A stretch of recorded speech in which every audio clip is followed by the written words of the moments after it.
how does your condition affect your school life, education, and or work? I spent an extra 2 years at school just because I had so many sick days that when I kind of got to do my GCSEs, so that's kind of like your 5th year of high school. I don't know, kind of if you're both like both American or whatever. I just thought I'd explain it for whoever's listening. I'm in Scotland, so In Scotland. yes. Oh, cool. I could use the explanation. So thank you. There we go. So, so about the age of like 16, basically, when you do them. So when I got to that point, I was kind of, I'd be fine. I'd probably pass most of them, but I knew I wouldn't get what I wanted to kind of succeed in life. Like I would get my results and go on to do something, and later on maybe do a few more courses. But I kind of just felt like I wasn't at the point where I was ready to actually take my exams. I just felt a bit further behind my peers. So I decided at first in high school to take an extra year. So I dropped back down to kind of year 10. So then I could retake year 11 again and kind of do my final year all over again, do all my exams. And I did come out with pretty decent grades for what I was expected. Like I did really well. So it was in my benefit to do that. And then when I went to do my A-levels, I then took another year because again, I hit that same point of taking exams and I just wasn't ready. And I think actually I'm so pleased now that I took them 2 years. It's made no difference to my life apart from a positive one. And even in my career, people start in their 50s. So it doesn't actually matter when you kind of start your degree. People do degrees at all times. And it was just so in my benefit to take them extra years. But kind of going back to school, I really struggled with kind of bullying and not fitting in. And I did have a group of friends, which were great, but we were kind of like the odd buds almost. Like we were the ones that didn't quite fit in. We just kind of fitted together. But nobody knew that I was sick in school. Like they knew there was something wrong with me, but they didn't know exactly what was wrong. Like no one knew I had a stoma until I was 20, but I had it reversed when I was 13. So like it goes to show how much children actually hide when they're at school. I think that's me for now before I start rambling, and I'll probably come back to something. Yeah, that's really interesting that you said that, because I passed as able-bodied when I was growing up, for sure. And even when I was in a lot of pain, I guess I trained myself in this really weird way to hide it, to the point in which if I did need to tell a teacher, hey, just so you know, I'm having a really bad flare up today, I may need to leave during class and go to the hospital or go to the nurse. And they'd say, but you look fine to me. And it's only when you start crying and you can no longer hold it in, they start going, oh, what's wrong? What's wrong? So it's really interesting. But I think for me at school, when I was discharged from the hospital, my parents were given this little book about I was not a preemie, but they're given a book about preemies, and there was this little line in that book about NEC, and it basically said that if I did survive this disease, that I would never succeed in school, that by the age of 7 it would become clear that I would not be able to keep up academically, and that I would probably never go to university or anything like that. And my parents are very scared. So my mom she's a school teacher, and she just started working with me at a very young age on giving me what she called love work. Did not feel like love to me at the time. No. So I didn't like it, because, you finish your homework basically, and then she goes, okay, and she drops a whole stack of workbooks. And then she says, go over to the couch and you can't get up until you read so many chapters. And then over the summer, she always gave me summer school. So I always had work to do. I think when it comes to the sick days, I mean, first of all, good on you, Anna, for, I think, calling those shots and making those very mature, very wise decisions for yourself. I was fortunate enough to not really have those sudden sick days until I was almost done with high school. And then when I got to university, they had I realized how kind of ableist a lot of the policies were, at least at this American uni, where for attendance, they said, you're only allowed to take off 2 days, and that includes sick days. Otherwise, you will fail this course. And there was a time when I had a neck-related episode and I was in the hospital for a week, and my teacher had to pull me aside and say, Lindsay, you're about to fail out of my class because you were in the hospital. We're going to have to talk to the dean and try to figure out a way to make an exception for you. And so it was things like that that just, made me realize, gosh, this is not really made for people like me, is it? And it was NYU as well, where there's lots of celebrities, and there were people where, if you're making a movie or if you're doing a photo shoot off in Paris, they'll make an exception for you. But if you're sick, then you better figure it out. Better figure it out. Yeah. What was that? We're talking about work as well. You also asked about work life. Yeah. So I think when I first started working for real, it was actually in the NEC space. So it was quite different for me because I was actually a patient, kind of the patient representative at an organization.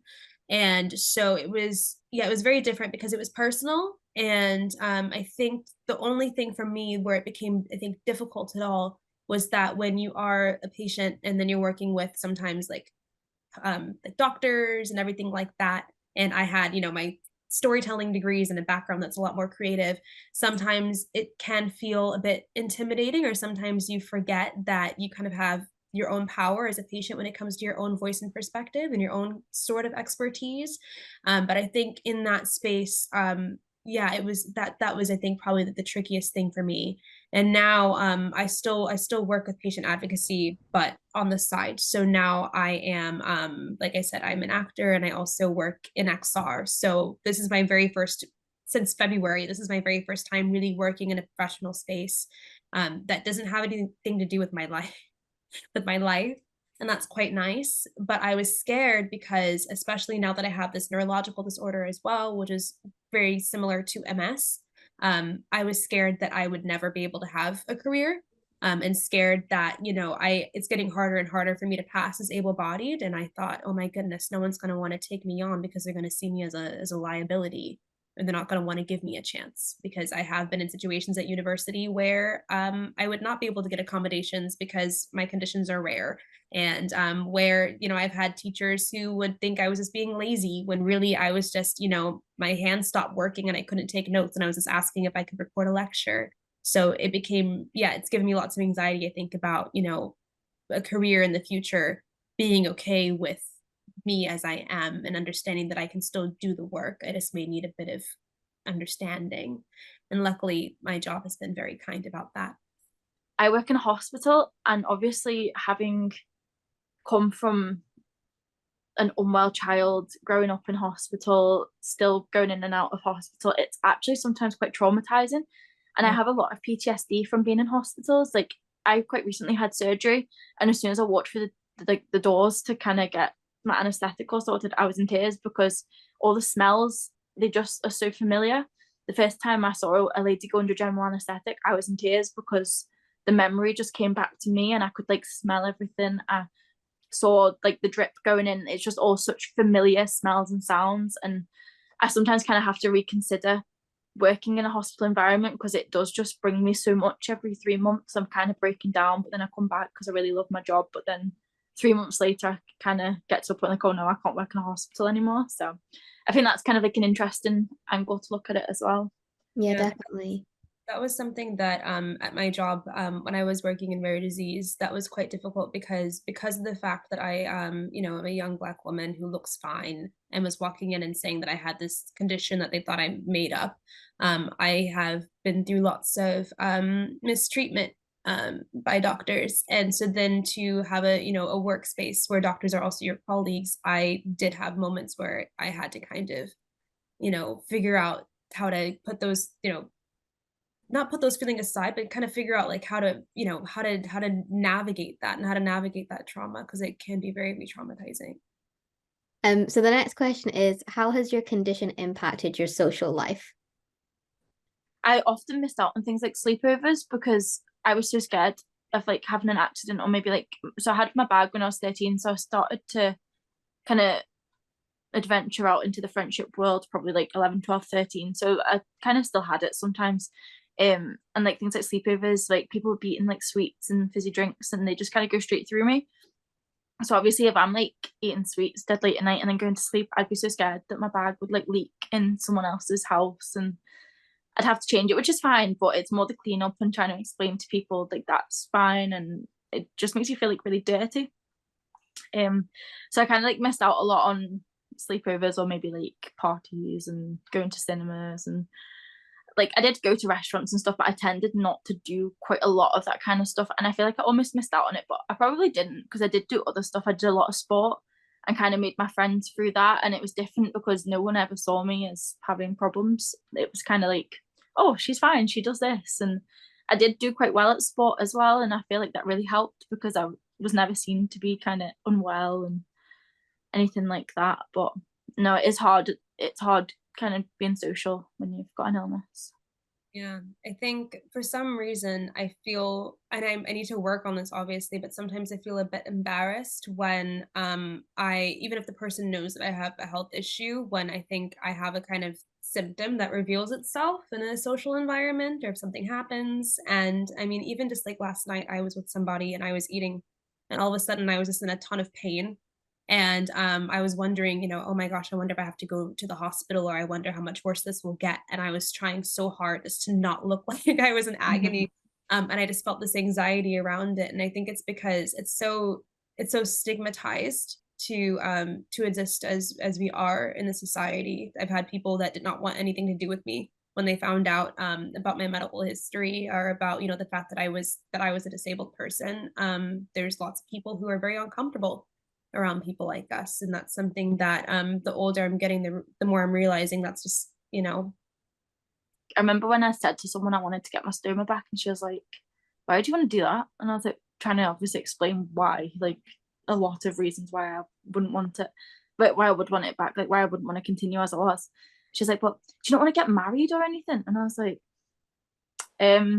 yeah, like not immediately my thought just now, but and then she went on to say, like, do you not think that's really disgusting that you'd want a stoma? Like, who's like, would you find someone with a stoma? I was like, that's just not what's on my mind. Like, would you rather that I had sore skin all the time, I was going to the toilet all the time, I was in pain all the time? Like, and actually my boyfriend watched me go through my stoma surgery, so I met him when I was normal almost, and then I literally had like 6 days notice before I had my surgery, and I was like, listen, I'm getting it, what do you think? And he was like, oh, whatever. He didn't really care. Like, he was like, do whatever you want, it's fine.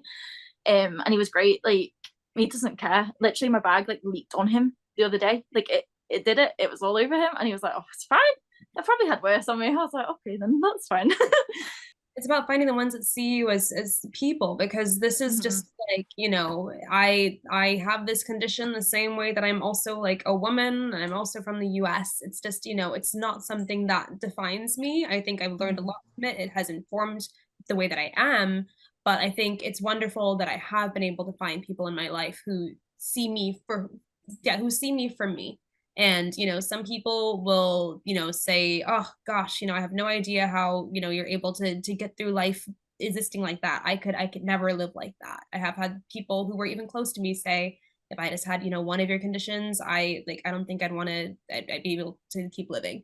And I have to remind people, it's not that I'm particularly strong or brave or whatever. I'm not particularly especially suited to be able to suffer. It's just that you learn a lot about resilience when you go through that difficulty. And the people that I think are the closest to me in my life are the ones who have seen it as, this is just Lindsay, and the fact that she's able to keep, she's trying to keep going, and she has, she's down sometimes, but then she's back up.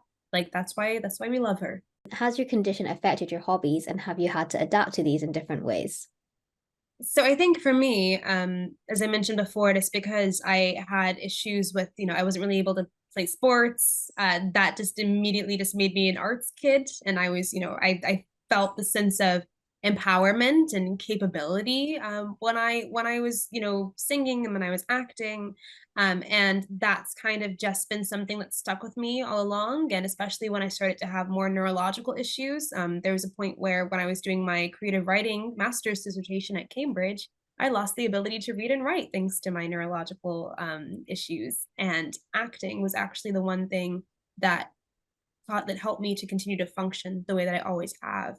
And so I just started doing it just as kind of therapy. So I think I've kind of learned, through these different kinds of difficulties, it's caused me to kind of experiment with, it's not just things that I'm good at, but what are the things that make me feel like a whole person and an empowered person?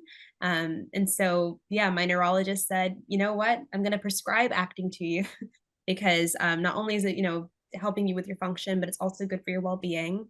And I just found out I'm going on a West End tour.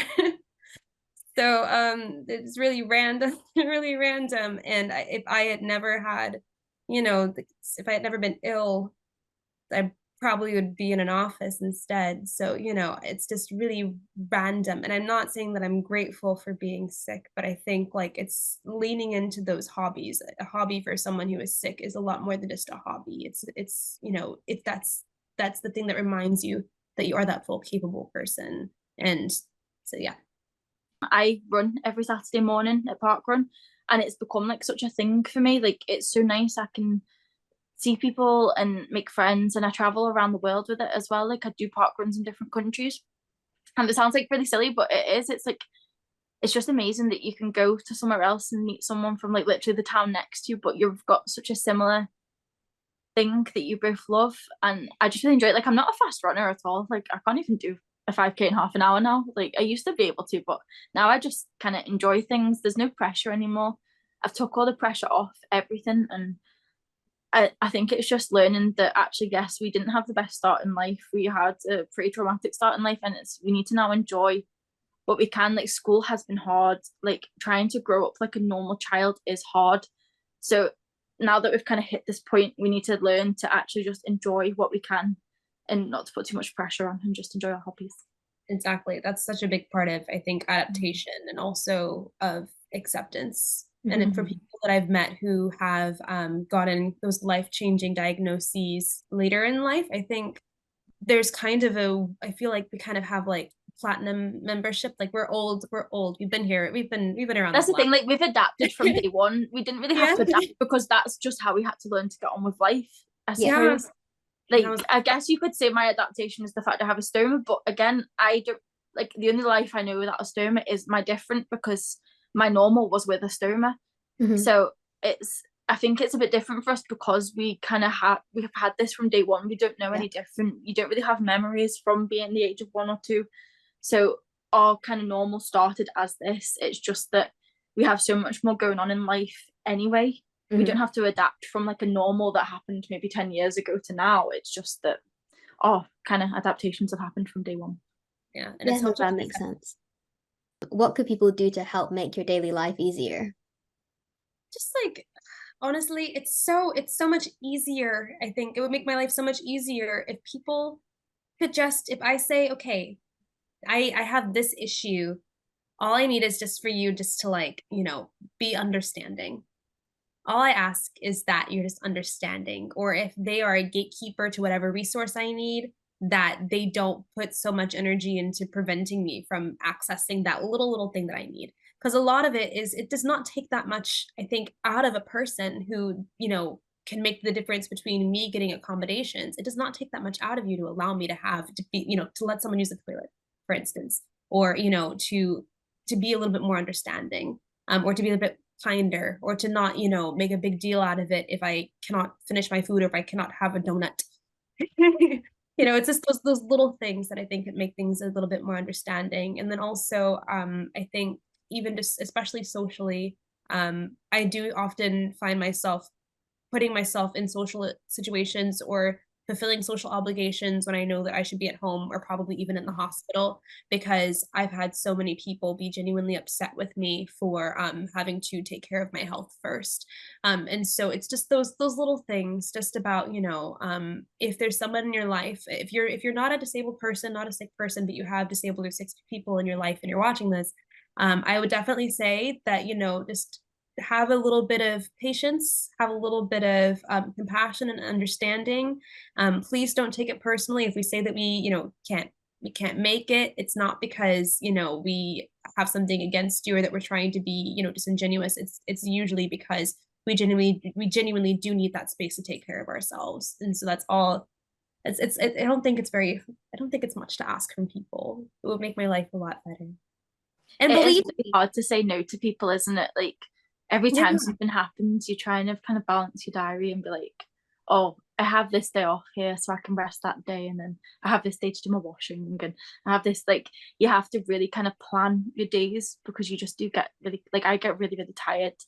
And I'm kind of balancing out as best I can, but if someone kind of sparks something on me, I might kind of knock off 2 hours of sleep to get that, but then that 2 hours of sleep will knock me for the rest of the week. So it's just having, again, like, the understanding of, although we appear very, very well, and I feel like I particularly appear very well, like, a lot of the time doctors say, oh, you're not sick, like, there's nothing wrong with you. Like, they said I didn't have short bowel syndrome because I was too overweight. I mean, that doesn't change my length of bowel, so I don't know what that was all about. But yeah, like, having just that understanding that just because we appear okay doesn't mean that we are. And sometimes I think it would be nice if people maybe just dug a little deeper into us, because we're so used to just saying we're okay, and we probably aren't.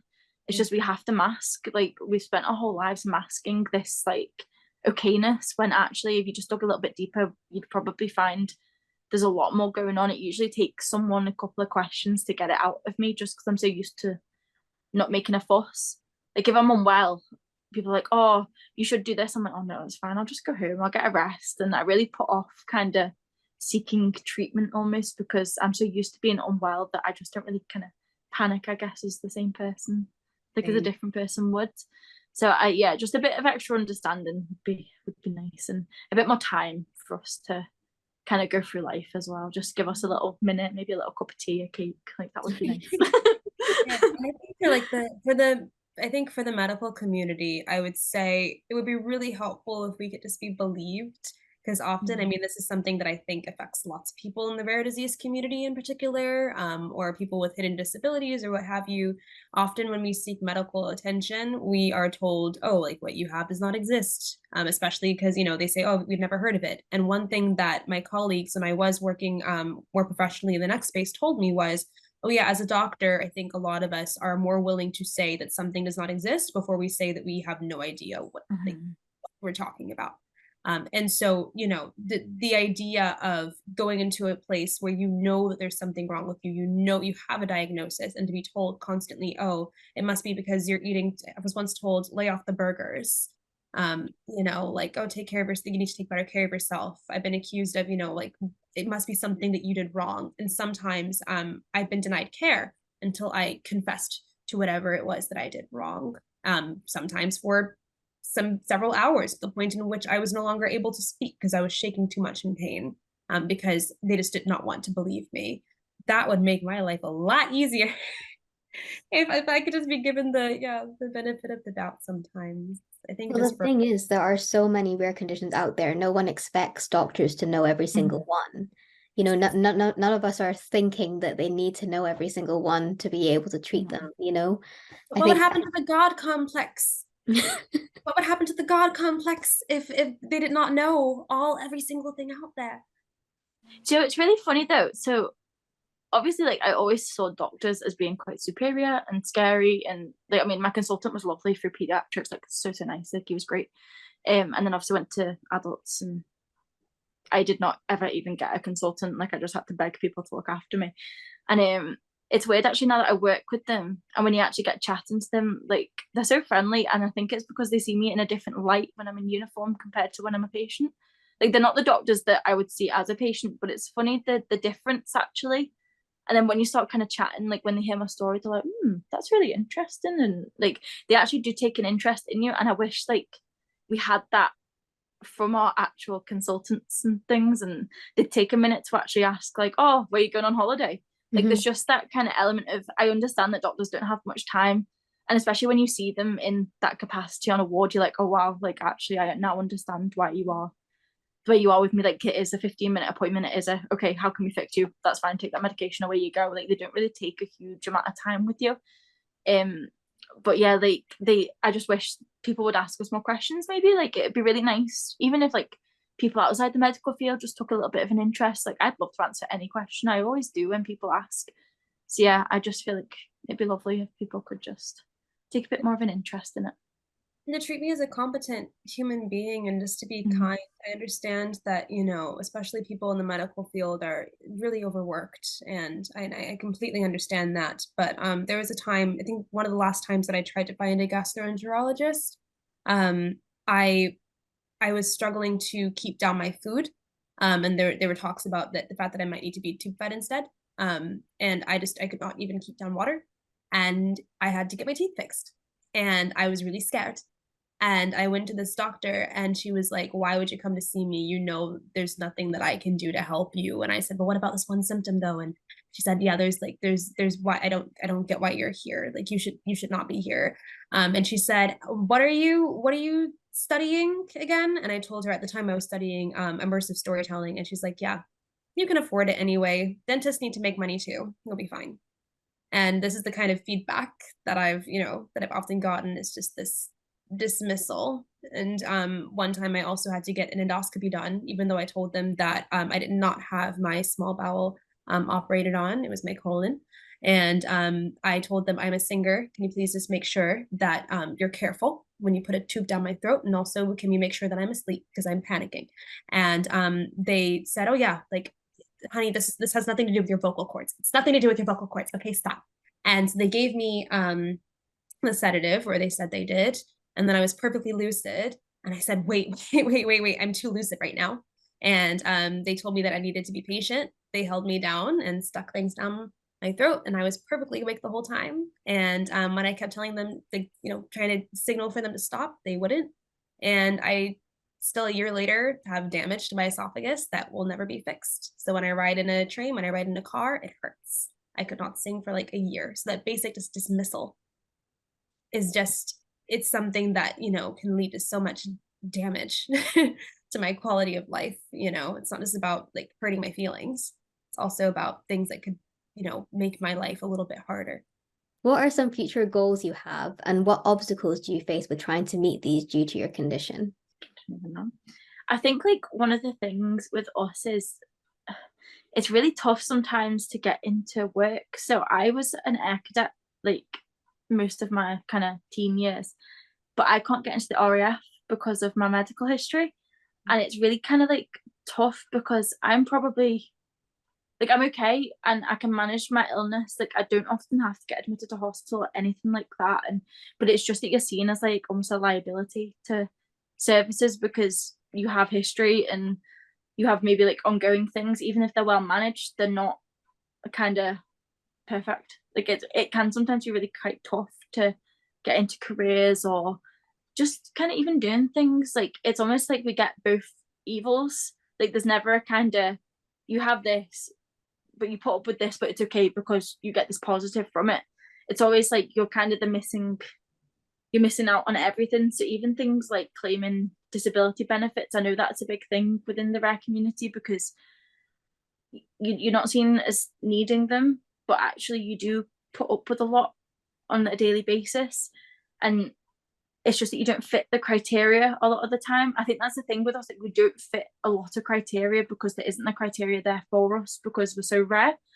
I think I've done okay for like my future outlook. Like I do love my job and I'm hoping to kind of specialize at that at some point, maybe looking after women with disabilities who are pregnant, because there's definitely not a service for them, and I'd hate for someone to come in with a disability and not have someone who actually sees them as a normal person.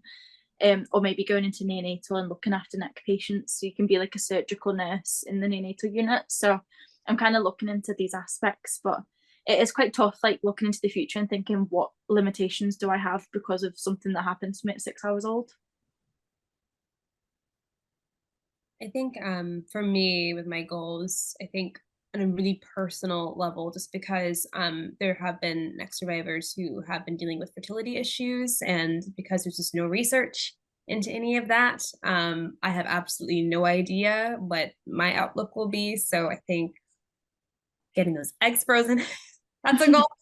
But I mean, when it comes to just in general, ever since I've had this neurological condition that my neurologist said, was most likely caused by NEC as well, I feel like I am just not the kind of person who can have a 5-year plan. I'm not the kind of person, like when I was a child, I used to just sit down in my diary and write down, here's where I want to be in 5 years, and I can't do that. And now I'm realizing that's a dumb question to like ask, like in those, job interviews and everything, because we never, I mean, whether you're sick or not, we never know where we're going to end up, you know. But I think for me, when it comes to those goals, I definitely just because I have the kind of condition where people who are in my position have had to stop working altogether, where like they basically have had to just had to lots of them have had to give up. um I don't know how much worse I will get. I don't know how much of a future I have. Like, it's very bleak, but like I don't know how much of like a future I have like this. And I can't get help with the neurological part either, because of a lack of research, because it's another rare disorder. So they gave me a therapist to help me cope. And that's my treatment.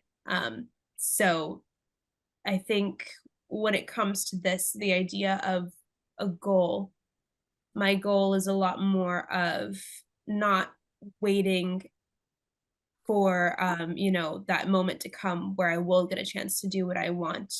And instead, it's completely reframed how I approach life. And so instead of waiting or wondering what could have happened, I found myself a lot more open to letting life kind of wash over me like a wave, and accepting what comes to me, what opportunities come, exploring different kinds of pathways that I'd always wondered about that was maybe too scared to touch upon, and feeling a bit more fearless with it, and just seeing it as, whatever I need to get out of life, trying to get as much out of it as I possibly can now, instead of saying that I might get, something out of it someday, because I don't know if I have a someday. So I'm going to try to get as much as I can get done now, so that when, I hopefully it will never happen, but if there's a time when I have to kind of tap out, or slow down, then I'm really hoping that I'll be able to kind of look back and say, okay, but I've done a lot. Like I'm really happy with what I've done so far. Yeah. Is there anything else you would like to mention before I close off the interview?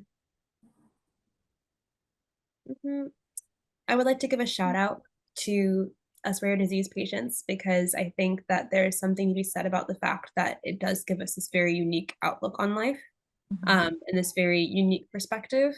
And I think that, yeah, it's a beautiful thing. Anna, is there anything else you'd like to add? I don't think so. Just go and enjoy life.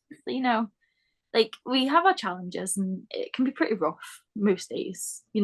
Every day there's something happening, and you kind of just learn to laugh about it instead of cry sometimes. And you have to just joke. I've had accidents, and my bag's leaked, and you just kind of, if you don't laugh, you'll cry, and you have to just learn to take the humor of your illness. I mean, you have one life. It's not getting any better, so just enjoy it. And that's the kind of thing that I've noticed we can sometimes apply to so many different areas of our lives, not just with disease. Thank you everyone for watching, and for Linseigh and Anna for joining us today. It's been great learning about NEC and how it affects you in your daily lives. If you want to get involved with Rare Youth Revolution through one of our Rare Talks, get in touch with us through our website or social media channels, which will be linked at the end of this video. Bye for now. Okay, wait, hold on, I can't find the button. So a preterm baby is born before 36 weeks gestation. No, it's not, it's 37. Why is my brain? I was literally night shift last night. I'm so sorry. How has your condition affect? Oh, sorry, let me do that again. What are your? Okay, sorry, I need to stop messing up these questions. If you want to go, okay, right. It's such a long paragraph. Okay.